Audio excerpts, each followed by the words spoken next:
ఓం మహాగణాధిపతయే నమః. ఓం గురుభ్యో నమః. ఓం శ్రీమాత్రే నమః.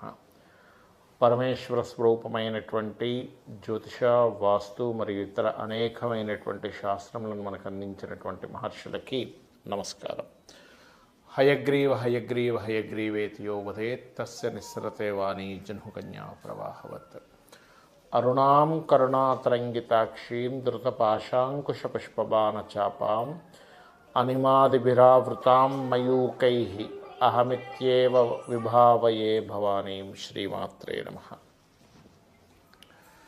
ప్రేక్షకులకి ఆ లలితాంబిక అమ్మవారి యొక్క అనుగ్రహం పరిపూర్ణంగా కలగాలని మనస్ఫూర్తిగా కోరుకుంటూ మనం గత వీడియోలో శుక్రగ్రహం గురించి, గురుగ్రహం గురించి తెలుసుకున్నాము. ఏ లగ్నానికి ఎటువంటి ఫలితాలు ఇస్తాయి, అది జాతకం లేని వాళ్ళకి ఎటువంటి ప్రభావం చూపిస్తుంది అనేటువంటిది. ఈరోజు మనము కుజగ్రహము, చాలామంది చూడండి కుజదోషం ఉంది, నా కుజుడు బాలేడు అందుకే వివాహం అవ్వట్లేదని రకరకాల ఉంటాయి. అసలు కుజుడు యొక్క ప్రభావం కేవలం వివాహం మీదే ఉంటుందా? కుజుడు బాగుంటే ఎటువంటి ఫలితాలు ఉంటాయి? కుజగ్రహం గనక స్పాయిల్ అయినట్లయితే ఎక్కడా భయపడకుండా మనం ఎటువంటి పరిహార మార్గాలు చేసుకోవడం ద్వారా ఖచ్చితంగా బయటపడతాము. దానం కానివ్వండి, భగవత్ స్మరణ కానివ్వండి, ఏం చేసుకోవాలి, బాగుంటే ఎటువంటి మంచి ఫలితాలు వస్తాయనేటువంటి విషయాలు మనం ఒక్కొక్క లగ్నరీత్యా, కన్యా లగ్నము, కన్యారాశి, మీ యొక్క లగ్నానికి కుజుడు 3-8 అధిపతి. 3 అంటే సిబ్లింగ్స్, 8 అంటే ఆకస్మిక సంఘటనలు. అంటే మీకు ఏదైనా సరే వీటి మూలంగానే ఇబ్బందులు వస్తూ ఉంటాయి, గుర్తుపెట్టుకోండి. అంటే లగ్నంలో ఉన్నాడు అనుకోండి, ఉదాహరణకు లగ్నాన్ని చూస్తున్న లగ్నాధిపతితో కలిసి ఉన్న, ఎక్కువగా మీరు అర్థం చేసుకోవాల్సింది ఏంటంటే సిబ్లింగ్స్ మూలంగానే ఏదో ఎఫెక్ట్ రానుంది అని మీరు అర్థం చేసుకోవాలి. లగ్నాన్ని పాడు చేస్తుంది అంటే, ఎందుకంటే ఈ లగ్నానికి పాప అయ్యాడు కదా. అలా సర్వసాధారణంగానే కన్యా లగ్నానికి లగ్నంలో కుజుడు ఉంటే కూడా సిబ్లింగ్స్తోని, లేదా సడన్గా యాక్సిడెంట్స్ అవడం వల్ల, లేదంటే బ్యాక్ పెయిన్స్ రావడం ఇట్లాంటివి వస్తూ ఉంటుంది. అలాంటప్పుడు ఒకటే కుజగ్రహానికి దీపారాధన చేయడము, సుబ్రహ్మణ్యేశ్వర స్వామి ఆరాధన చేయడం చేస్తూ ఉండండి. 2లో ఉన్నాడు, సిబ్లింగ్స్ వల్ల ధన నష్టాలు జరుగుతుంటాయి. 2లో ఉన్న, 2వ అధిపతితో ఉన్న. 3లో ఉన్నాడు అనుకోండి, పౌరుష పరాక్రమాలు, ధైర్యంగా ఏదైనా పని చేయడం అనేటువంటిది జరుగుతూ ఉంటుంది. కానీ అదే కుజుడు కనుక 4లో ఉన్నట్లయితే మీరు ఒకటే గుర్తుపెట్టుకోండి, మీరు కష్టపడి స్థలాన్ని కానీ గృహాన్ని కానీ కట్టుకుంటారు. కాకపోతే ఆ కుజుడు పాడైతే మాత్రం కొని మళ్ళీ అమ్మడం జరుగుతూ ఉంటుంది. అలా పాడవకుండా ఉంటే మాత్రం కష్టపడి కొనుక్కుంటారు, అందులో ఎటువంటి సందేహం లేదు. ఇక 5లో ఉన్నాడు ఉదాహరణ కుజుడు. ఇక్కడ మాత్రం కాస్త సంతాన సంబంధించిన విషయంలో మిస్క్యారేజ్ అవ్వడం చాలామంది చూస్తుంటాం, చూసారా? మిస్క్యారేజ్ అవుతుందండి, నిలబట్టడం లేదంటారు. బికాజ్ ఆఫ్ కుజుడు తృతీయాధిపతి పంచమంలో ఉన్నాడని. కానీ అదే పంచమాధిపతి బలంగా ఉన్నాడు అనుకోండి, శుభగ్రహాలతో చిన్నపాటిది ఏదైనా మళ్ళీ సంతానం కలుగుతారు. ఆ పంచమాధిపతి కూడా పాడయ్యాడా, మనం ఏం చేయలేం. 6లో ఉన్నాడు ఉదాహరణకి, చిన్న చిన్న విషయాలకి గొడవలు అవుతూ ఉంటాయి వీళ్ళకి, చిన్న చిన్న మిస్కమ్యూనికేషన్స్ వల్ల గొడవలు అవుతుంటాయి. 7లో ఉన్నాడు అనుకోండి ఉదాహరణకి. ఇక్కడ 7వ స్థానంలో ఉన్నప్పుడు ఏంటంటే సర్వసాధారణంగా కాస్త ఎక్కువ ప్రయత్నం చేయాలి వివాహం విషయంలో, బికాజ్ ఆఫ్ కుజుడు సప్తమం కాబట్టి, అంటే ఈ లగ్నానికి పాపి కాబట్టి. అలాంటప్పుడు చాలామంది అడిగేది ఏమిటంటే, ఏమండి మేము కుజదోషం ఉన్న వాళ్ళని చేసుకోవాలని. కుజదోషం ఉన్న వాళ్ళని చేసుకోవాలి ఎంత కరెక్టో, అవతల వాళ్ళ పర్సనల్ చార్ట్ కూడా ఎలా ఉంది అనేటువంటి దాన్ని కూడా మనం చూసుకోవాలి. అష్టమంలో ఉన్నాడు, కాస్త వాహనం మీద వెళ్ళేటప్పుడు అగ్ని ప్రమాదాలు ఉంటాయి. అష్టమంలో ఉన్నప్పుడు అంటే అగ్ని సంబంధించిన విషయాల్లో కొంత జాగ్రత్తగా ఉండాలి. భాగ్యంలో ఉన్నాడు ఉదాహరణకి, భాగ్యంలో ఉన్నప్పుడు ఏంటంటే కాస్త కెరీర్ విషయంలో సడన్గా మార్పులు, దశమంలోనే భాగ్యంలో ఉన్నప్పుడు సడన్గా మార్పులు జరుగుతూ ఉంటాయి. లాభంలో ఉన్నప్పుడు మాత్రం తొందరపడి, ఎట్టి పరిస్థితుల్లో తొందరపడి మీరు వ్యాపారాలు చేయకూడదు లాభంలో ఉన్నప్పుడు, ఎందుకంటే అష్టమాధిపతి లాభం నీచి పొందుతాడు అక్కడ. 12లో ఉన్నప్పుడు మాత్రం కాస్త పూర్వీకుల ఆస్తులకు సంబంధించిన విషయంలో చిన్న చిన్న వివాదాలు వచ్చినప్పటికీ కూడా మీకు తాతగారు ఆస్తి అనేటువంటిది కూడా రావడం జరుగుతుంది, బికాజ్ ఆఫ్ రవి యొక్క సైన్లో ఉన్నాడు కాబట్టి. అయితే ఇక్కడ మీకు ఏదైనా ఒక ఇబ్బంది ఎక్కువగా జరుగుతుంది కుజుడు వల్ల, ఇప్పుడు నేను చెప్పినటువంటి ప్లేసెస్లో ఉండడం వల్ల అన్నప్పుడు గోవు క్యారెట్స్, బెల్లము తినిపించండి, సుబ్రహ్మణ్యేశ్వర స్వామి ఆరాధన చేయండి. సహజంగా మీరు చేయవలసినటువంటిది మీ లగ్నానికి వెంకటేశ్వర స్వామి ఆరాధన చేయాలని విధానం బాగుంటుంది. ఈ కుజగ్రహ సంబంధించిన విషయంలో అనేక మందికి చాలా అపోహలు ఉన్నాయి. ఏమిటంటే లగ్నానికి శుభులు పాపులు అనేటువంటి కాన్సెప్ట్ తెలియక లగ్నం నుంచి ఎక్కడున్నా కుజుడు పాపనే అనుకుంటున్నారు. కాదు, ఒకటి గుర్తుపెట్టుకోండి, మనకి పరాశర మహర్షి చెప్పినటువంటి శ్లోకాల్లో సర్వే త్రికోణ నేతారో గ్రహా శుభఫల ప్రదాహ అని చెప్పడం జరిగింది. అంటే త్రికోణాధిపతులు కనుక అయినట్లయితే వాళ్ళు శుభ ఫలితాలు ఇస్తారు. అంటే ఏ లగ్నానికి శుభులు అసలు కుజుడు తీసుకుంటే మేషము, కర్కాటకము, సింహము, వృశ్చికము, ధనస్సు, మీన లగ్నానికి శుభుడవుతాడు. ఎందుకు?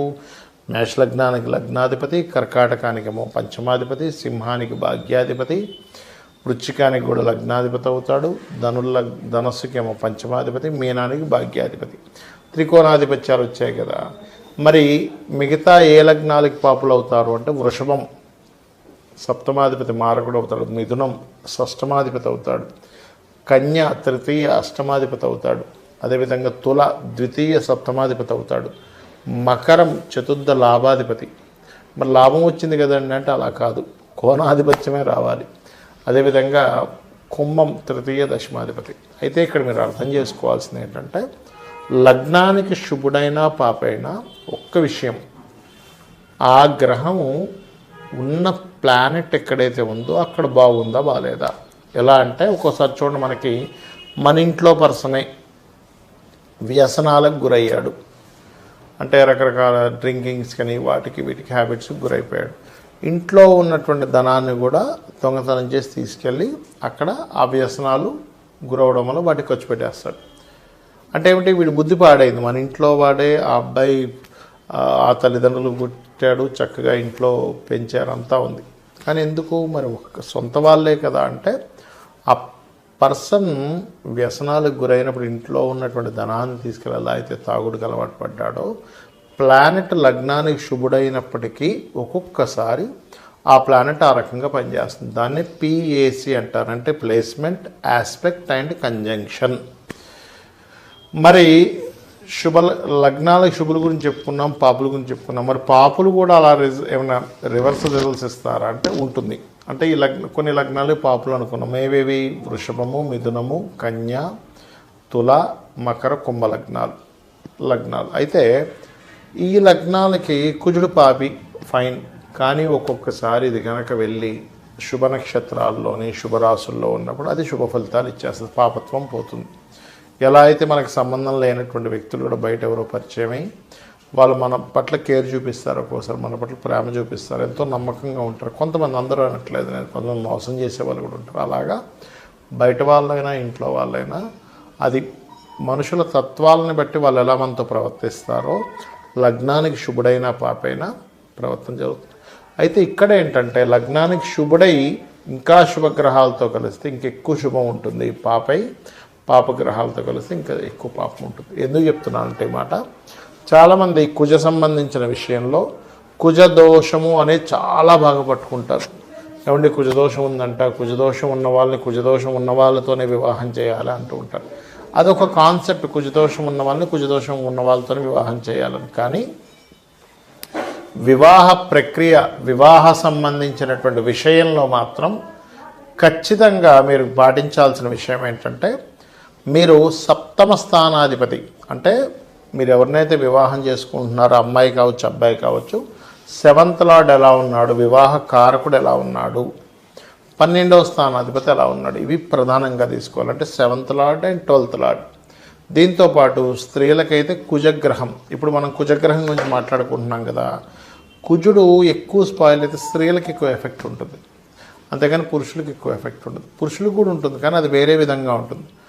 అయితే ఇక్కడ మీరు ఎప్పుడూ అర్థం చేసుకోవాల్సింది, కుజుడు ఓన్లీ సప్తమ స్థానంలోనే 12వ స్థానంలో పాడైతే మాత్రమే వివాహం మీద ఎఫెక్ట్ ఉంటుంది, ప్రతి ప్లేస్లో ఎఫెక్ట్ ఉండదండి. ఎలా అంటే ఇప్పుడు లగ్నంలో పాడయ్యాడు, జీవుడి యొక్క స్ట్రెంగ్త్ను కోల్పోతాడు లేదా మూర్ఖంగా తయారవుతాడు. ధనస్థానంలో పాడయ్యాడు అనుకున్నప్పుడు కుటుంబ సభ్యుల మధ్యన గొడవలు వస్తాయి, కానీ వివాహం విషయంలోనే అవ్వాలని రూల్ లేదు. అక్కడ సప్తమ స్థానాధిపతి కూడా కలిస్తే అప్పుడు వివాహం మీద ఉంటుంది. 3లో పాడయ్యాడు ఉదాహరణకి, అప్పుడు సిబ్లింగ్స్తో గొడవలు ఇట్లాంటివి వస్తూ ఉంటాయి. అలా ఏ స్థానంలో పాడైతే, ఉదాహరణకి 4వ స్థానంలో పాడయ్యాడు కుజుడు, అలాంటప్పుడు వాళ్ళు ఆ కుజుడు ల్యాండ్స్ కారకుడు కాబట్టి ల్యాండ్స్ కొనుక్కోకూడదు, అపార్ట్మెంట్స్ కొనుక్కోవాలనే విషయం తెలుసుకోవాలి. లేదా అతని పేరు మీద కొనుక్కోకుండా అతని జీవిత భాగస్వామి పేరు మీదో పిల్లల పేర్ల మీద కొనుక్కోవాలి. ఈ జాగ్రత్తలు పాటించాలి. పంచమంలో పాడైపోయాడు, అప్పుడు ఏమవుతుంది, వాళ్ళకి మిస్క్యారేజెస్ అవ్వడము ఇట్లాంటివి జరుగుతూ ఉంటాయి. లేదా పుట్టిన పిల్లలు చాలా కోప స్వభావంగా ఉండడం. అలా ఏ ప్లానెట్ అంటే కుజుడు ఎక్కడికి వెళ్ళి పాడై ఉన్నాడు, ఆరైతేనేమో ఈ యొక్క శత్రుత్వాలు ఎక్కువగా పెరగడం, శత్రువుపై జయం అంటే శుభత్వం పొంది 6లో ఉన్నాడు అనుకోండి శత్రువుపై జయం ఉంటుంది. పాపత్వం పొంది 6లో ఉన్నాడు అనుకోండి శత్రుపీడ ఎక్కువగా ఉంటుంది. చాలామంది అంటుంటారు ఏమండి మాకు బాగా శత్రువులు ఉన్నారండి. అలాంటప్పుడు ఏం చేయాలి, సుబ్రహ్మణ్యేశ్వర స్వామి ఆరాధన చేసుకోవాలి.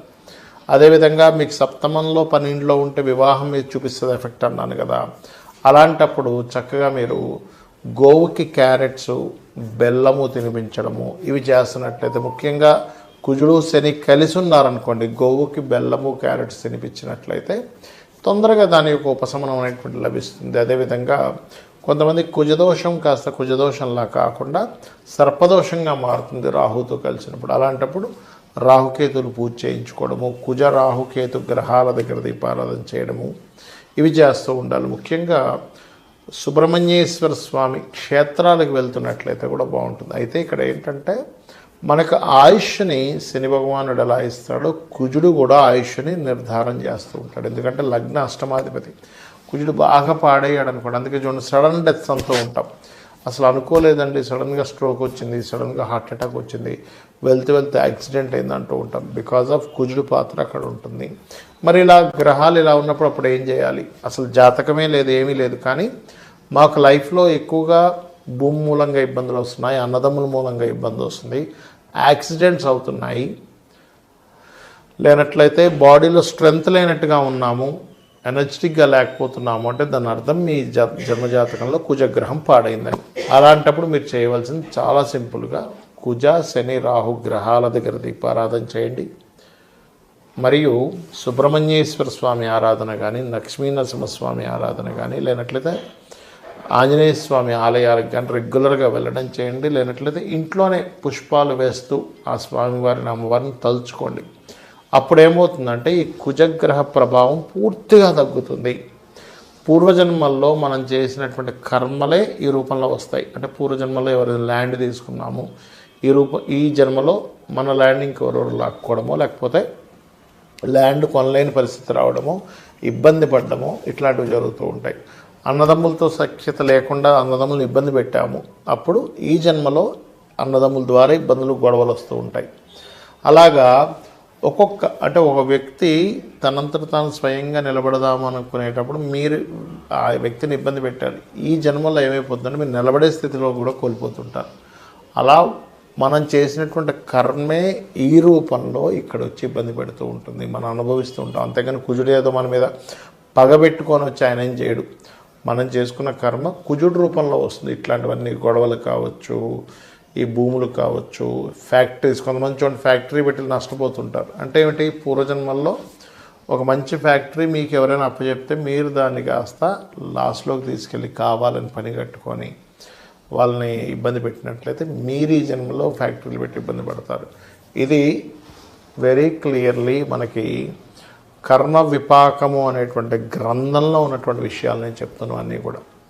కాబట్టి చాలామంది భూములు కబ్జాలు చేస్తుంటారు ఈ జన్మల్లో. వాళ్ళకి శాస్త్రం ఏం చెప్పిందంటే కర్మ విపాకం అనేటువంటి గ్రంథము 1000 జన్మలు మలములో పురుగుగా పుడతాడట వ్యక్తి. కాబట్టి ఇవి గుర్తుపెట్టుకోండి.